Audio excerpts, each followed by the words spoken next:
Chai with Chitra, Social Talk.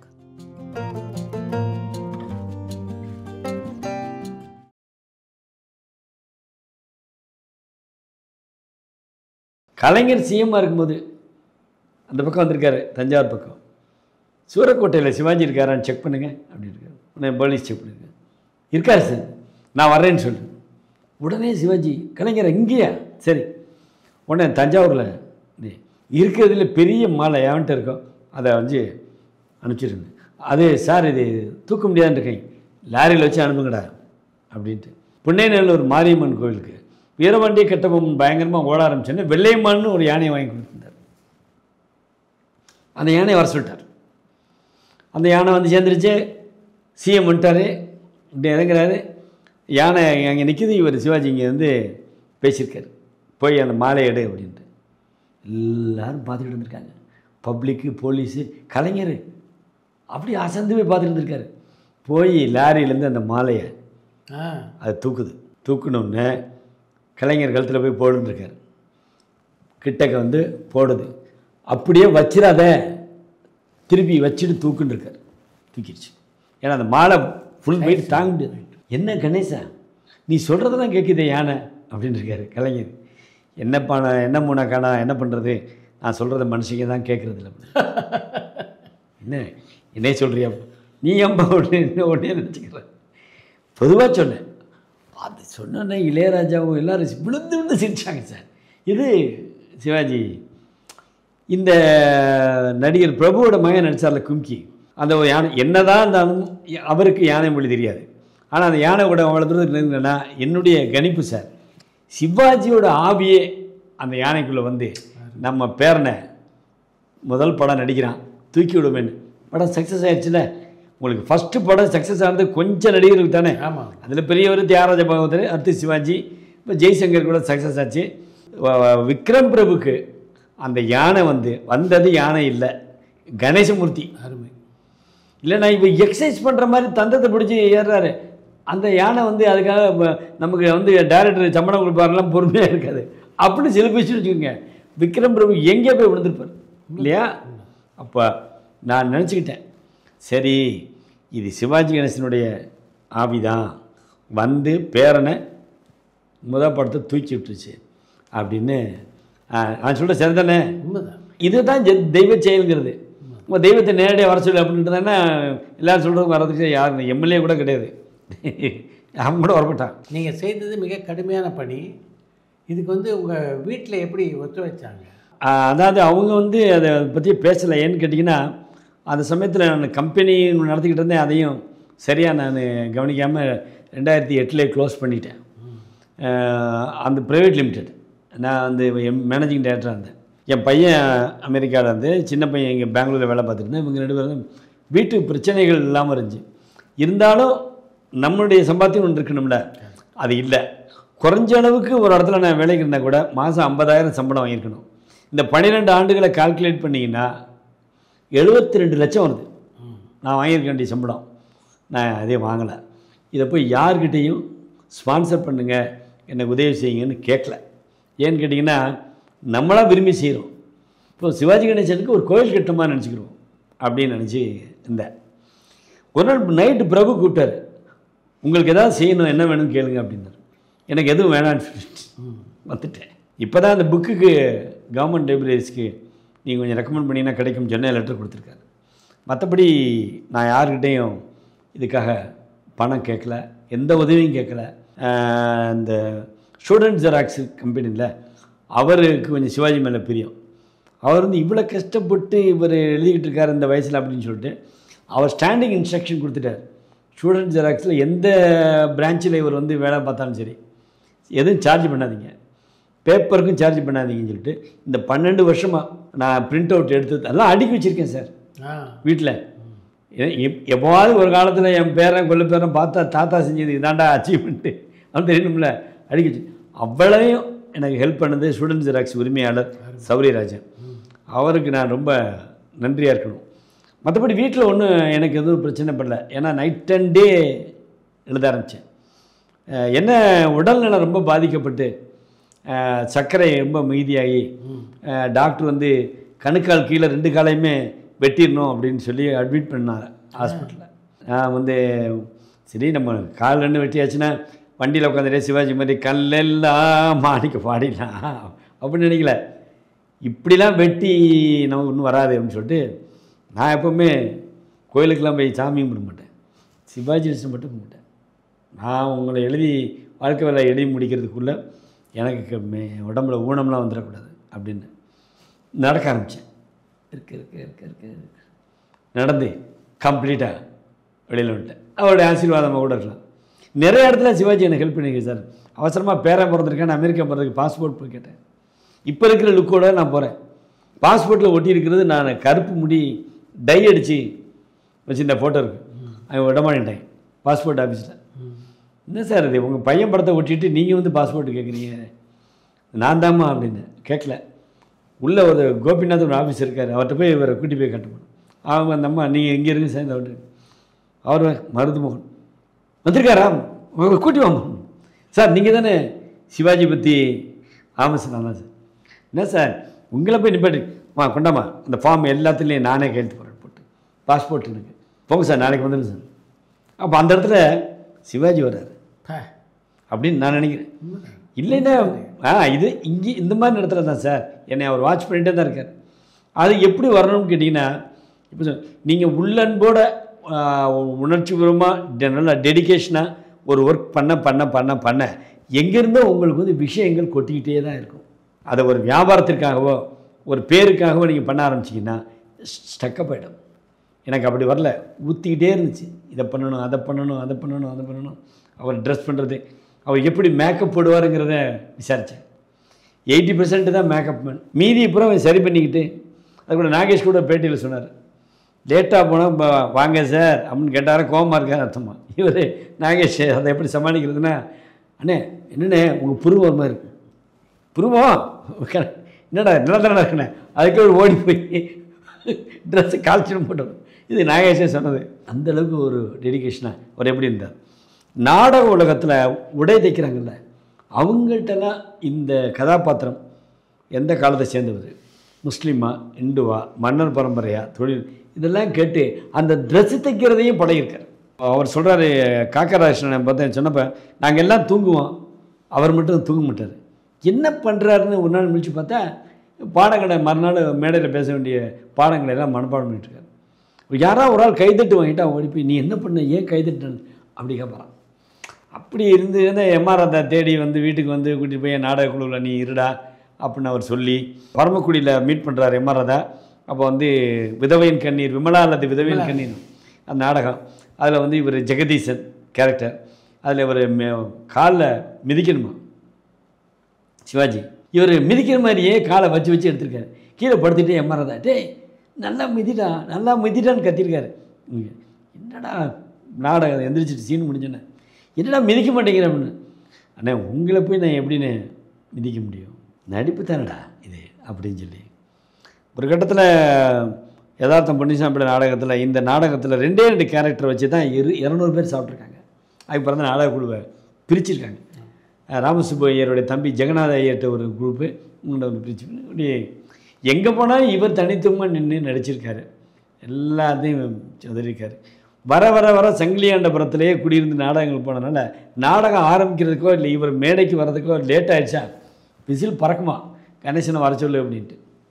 அப்புறம் இந்த பராசக்தியில் அவங்களுக்கு அவர் பட்ட கஷ்டம்லாம் எல்லாருமே சொல்கிறாங்க. இந்த ஆராய்ச்சி கட்டத்தில் எழுதிய காலகட்டத்தில் எத்தனை முறை சிவாஜி சந்திச்சிங்க? நான் அப்போ அவர் இல்லை அவர் இல்லை, நான் ஆரம்பிக்கும் போது இல்லை, அதுக்கு முன்னாடி அவர்கிட்ட நிறைய விஷயங்கள் கேட்டிருக்கேன். நடிப்பை பற்றி மட்டும் கேட்டால் அவர் கோவம் வந்துடும். நீ எப்படின்னே நடிச்சிங்க அப்படின்னா அவர் கோவம் வந்துடும். மற்றபடி ஜென்ரலாக பேசுவார். நான் ஹார்ட் வால்வ்லாம் மார்க்கெட் பண்ணுறேன் அப்படின்னு ஒரு தடவை சொல்லியிருக்கேன். நீ தானே ஆட்டு வியாபாரம் பண்ணுற அப்படின்னு கேட்டிருக்காரு. அந்த மாதிரி பேசுவார் மற்றபடி அவர்கிட்ட. ஆனால் அதுக்கு பிறகு ராம்குமார் பிரபு அவங்க வீட்டில் எல்லாத்துலேயும் அவங்கவுங்க ஆங்கிளில் சிவாஜி எப்படி பார்த்துருக்கீங்க, அவர் டைனிங் டேபிள் எப்படி பிஹேவ் பண்ணுவார் அப்படிங்கிறதுலாம். ஆர்வதாஸுக்கு பிரியாணி எப்படி சாப்பிடணுங்கிறதுக்கு கிளாஸ் எடுத்திருக்காரு. அந்த மாதிரி விஷயங்களெல்லாம் ஒருத்தர் சொல்லும்போது அவர் முதல் மரியாதையில் மீன் எப்படி சாப்பிட்றாரோ அதே மாதிரி தான் வீட்லேயும் சாப்பிட்ருக்காரு. அதெல்லாம் இவங்க சொல்லித்தான் எங்களை கேட்பார், என்னையும் ராஜேஷையும், சாப்பிட்டீங்களாடான்னு கேட்பார். சாப்பிட்டாச்சுங்க. அப்போ இங்கே உங்களுக்கு சாப்பாடு வேணாம் அப்படிம்பாரு. இல்லை நாங்கள் சாப்பிட போகிறோம். இல்லை சாப்பிட்டீங்களாடா, சாப்பிட்டுட்டு போய் வெளியில் போய் சிவாஜி வீட்டில் சாப்பிட்டோம்னு சொல்ல வேண்டாமா நாங்கள், அங்கே போய் சாப்பிட்டுங்க அப்படின்னு சொல்லி அனுப்புவார். சிவாஜி வாழ்க்கையில் ஏதாவது தவறு பண்ணியிருக்காரு அப்படின்னு நீங்கள் நினைக்கிறீங்களா? தவறு பண்ணியிருக்காருன்னா அவருக்கு வந்து சார், அவருக்கு வந்து கள்ளங்கவடம் இல்லாத உள்ளம், அது அரசியலுக்கு பொருந்தது. அது அரசியலுக்கு போயிட்டார். அது காரணம் கூட இருந்தவங்க என்ன. அது போனனால என்னாச்சுன்னு கேட்டிங்கன்னா, ரெண்டாவது போனாரும் வச்சார் சரி, இவருக்கு வந்து முக்கியத்துவம் கொடுக்க தவறிட்டார் காமராஜர். அது ஒரு வருத்தம் மனசுக்குள்ளே பட்டுருக்கார். ஏன்னா ஜெயகாந்தனே நானும் அவர் ஒரு மேடையில் பேசும்போது தனிப்பட்ட மனிதனாக காங்கிரஸை தூக்கி நிப்பாட்டினவர் சிவாஜின்னு, அதை இவர் யார்ட்டையும் வெளிப்படுத்திக்கல, அப்படியே இருந்துட்டார்.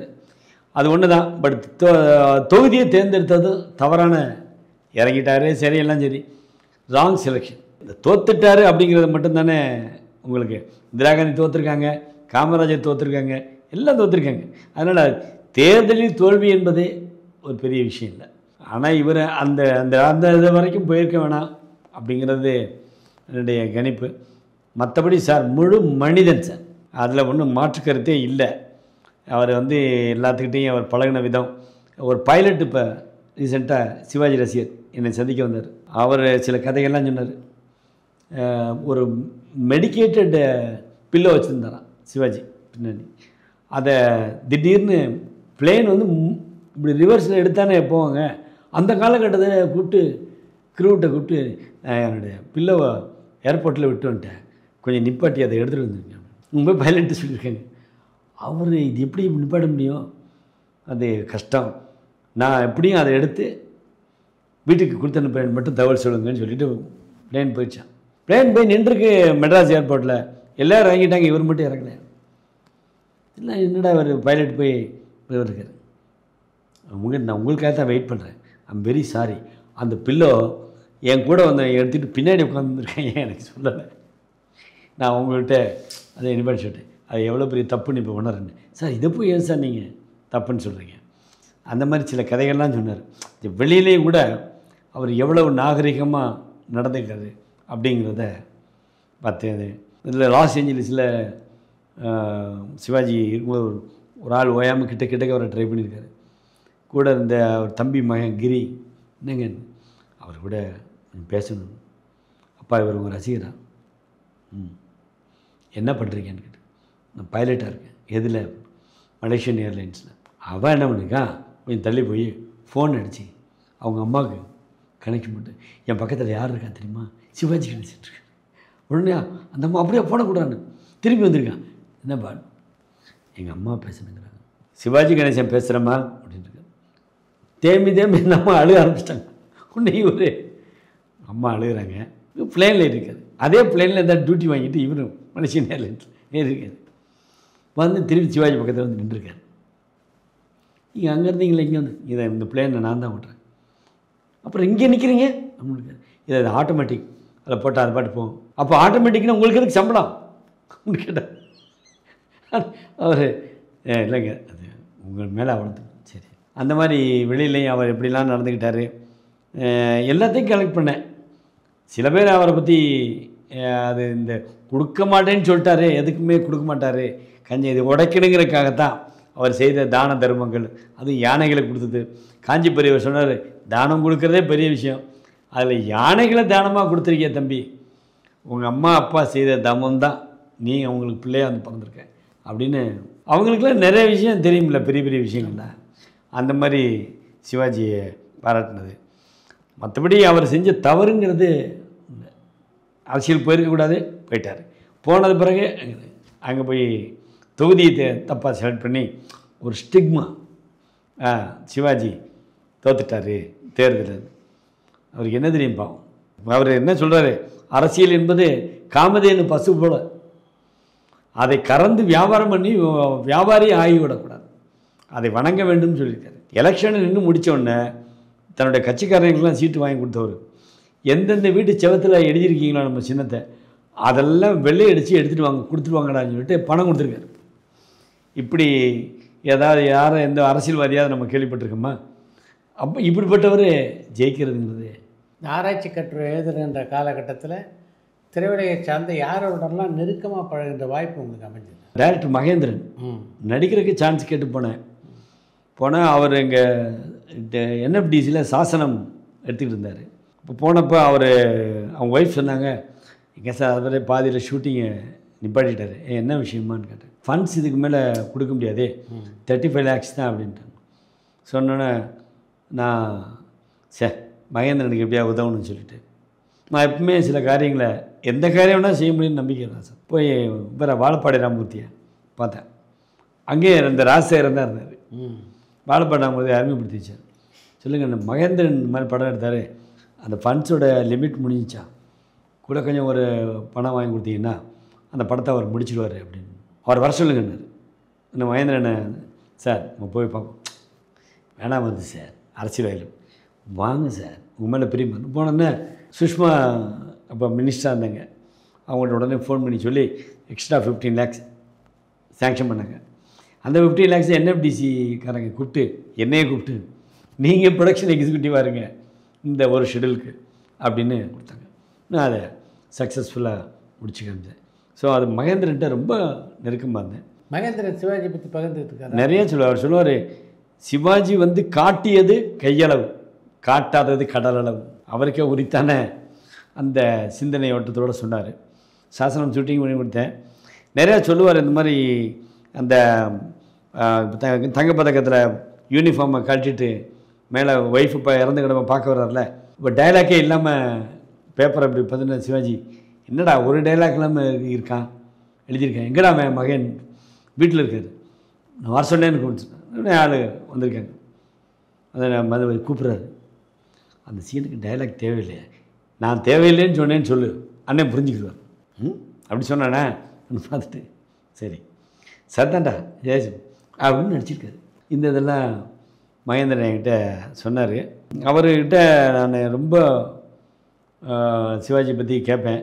சொல்லிகிட்டே இருப்பார். இந்த 2இல் 1 தான் ஒரு செந்தாமரைக்கு எழுதி கொடுத்தது, அப்புறம் தங்கப்பதக்கம் ஆனது, அதை பற்றிலாம் சொல்லுவார். வசனம்னா தங்கப்பதக்கத்தில் பிச்சு எடுத்துட்டார்ல, அதை பற்றிலாம் என்கிட்ட ரொம்ப பெருமையாக சொல்லுவார். இந்த சாசனம் படத்துலேயே அவர் மேலே ஒரு ரைட்டர் காந்தர்வன்கிற புதுக்கோட்டைக்காரன் கேஸ் போட்டான். அதை பற்றிலாம் இவருக்கு ஒன்றுமே, இவர் வேறு உலகத்தில் தானே இருக்கார். இந்த எழுத்து அந்த கவனமாக இருக்கிறது அப்படியே இருப்பார்.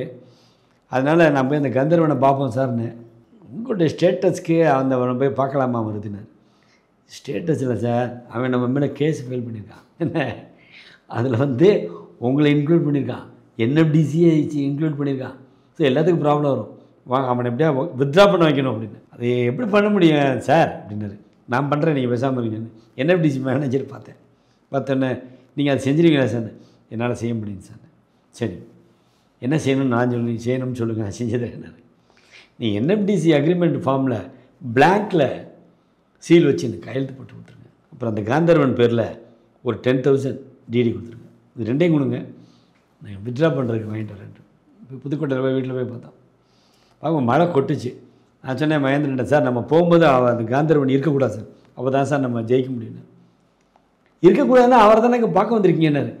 அவன் ஒய்ஃபு கூப்பிட்டு ஃபோனில் கண்ணாமண்ணு திட்டி மகேந்திரன் உட்காந்துருக்காரு. வாயா அப்படின்னு அந்த அம்மா கூப்பிட்ருவாங்க சார், வந்துடுவார் சார் அவர் அப்படின்னு. வந்தார். அவர் ரொம்ப நேரம் திட்டுவார் சார், நீங்கள் அமைதியாக இருங்க, நான் பேசினேன். என்ன சார் நீங்கள் யார் சார் கிட்ட?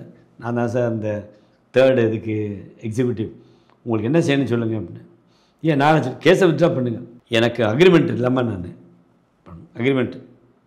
அக்ரிமெண்ட்டில் ஜெனரல் மேனேஜர் சைன் பண்ணால் போதும்ல, இந்த இருக்குது பிளாங்காக இருக்குது, நீங்கள் அந்த பக்கம் சைன் பண்ணி கையெழுத்து போட்டு எனக்கு ஒரு காப்பி மட்டும் எடுத்து கொடுத்துருங்க. வேறு என்ன வேணுங்க, ஒரு 5,000 rupees எனக்கு அட்வான்ஸ் வேணும் சார். 5,000 10,000 இந்த உங்கள் பேரில் டிடி இருக்குது கந்தர்வன் பெற்றுக்கொண்டே இல்லைங்க, ஒரு லெட்டர் எழுதி கொடுங்க உங்கள் லாயருக்கு, நான் போட்ட கேஸை வித்ட்ரா பண்ணிக்கலாம். மகேந்திரன்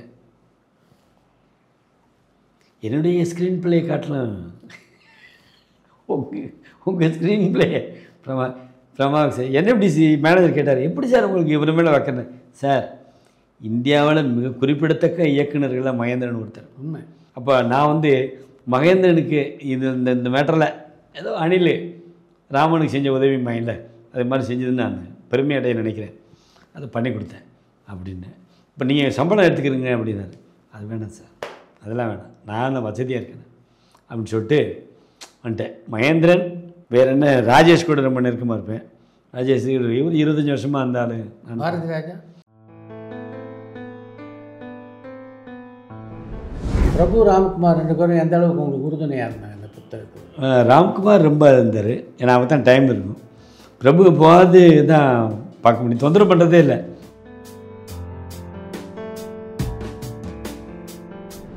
சிவாஜியுடைய வாழ்க்கையை முழுமையாக படித்து தெரிந்து கொண்ட போது எந்த விஷயத்தை நீங்கள் மிக அதிகமாக பாதிக்கப்பட்டீங்க?